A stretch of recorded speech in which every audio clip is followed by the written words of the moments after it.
أعوذ بالله السميع العليم من الشيطان اللعين الرجيم بسم الله الرحمن الرحيم الحمد لله رب العالمين وصل يا ربي على محمد وأهل بيته الطيبين الطاهرين وعجل لوليك الفرج يا كريم واجعل فرجنا بفرجه يا أرحم الراحمين توكلت على الله العظيم ربي اشرح لي صدري ويسر لي أمري واحلل عقدة من لساني يفقه قولي ربي يسر ولا تعسر وتمم بالخير آمين يا رب العالمين.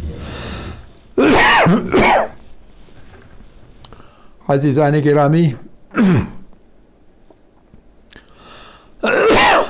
سلسلے دروس کا یہ دوسرا فیلڈ ہے، دوسرا میدان ہے جو کہ علم الکلام کہلاتا ہے۔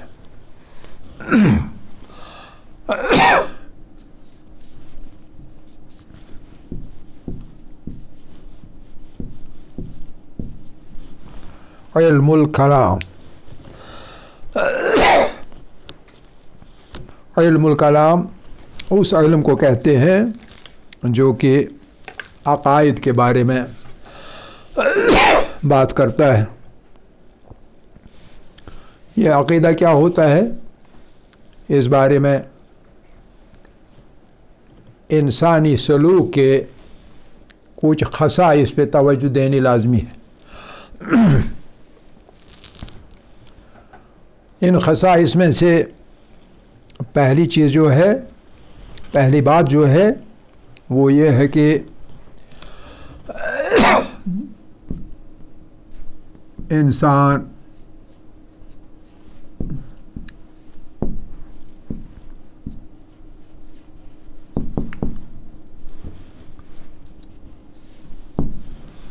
اشرف المخلوقات ہے۔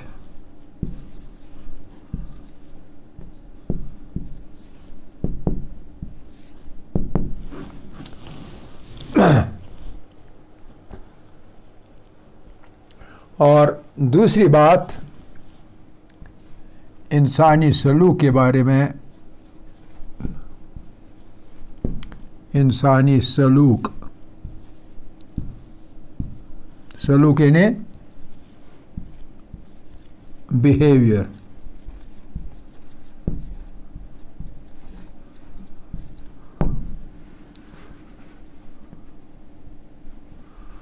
انسانی بیہیویئر کے بارے میں۔ عزیزان گرامی، جو یہ انسان ہے یہ مخلوقات میں سے ایک ایسی مخلوقات ہے جسے اللہ تبارک و تعالی نے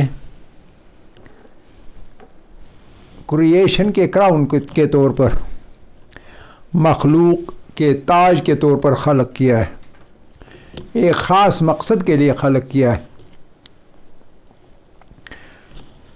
یہ تاج کے طور پر اگر ہے، اشرف ہے مخلوقات میں سے، سب سے شرف والا، سب سے کرامت والا، کرم و شرف جو اس کو اللہ کے حضور ملا ہے وہ کیسے ملا ہے، یہ پہلی چیز ہے جس بارے میں ہم بات کریں گے۔ اور دوسری چیز جو بات کرنی ہے ہمیں، وہ ہمیں انسانی سلوک کے بارے میں بات کرنی۔ تو مختصراً انسانی سلوک کے بارے میں پہلے تذکرہ کروں گا۔ آپ ذہن میں رکھیں گے کہ انسانی بیہیویئر جو ہے، انسانی سلوک جو ہے، اس کے تین جہتیں ہیں، اس کی تین جہتیں ہیں، اس کے تین اسپیکٹس ہیں، یا یہ کہیے کہ اس کے تین زینے ہیں۔ یہ تین زینوں والا بیہیویئر ہوتا ہے، تین زینے اس میں ہوتے ہیں اس پروسیس کے اندر، جسے بیہیویئر کہتے ہیں۔ اس کے تین مقامات ہیں۔ پہلا مقام جو ہے، پہلا اس کو ہم کوگنیشن کہتے ہیں، کوگنیشن۔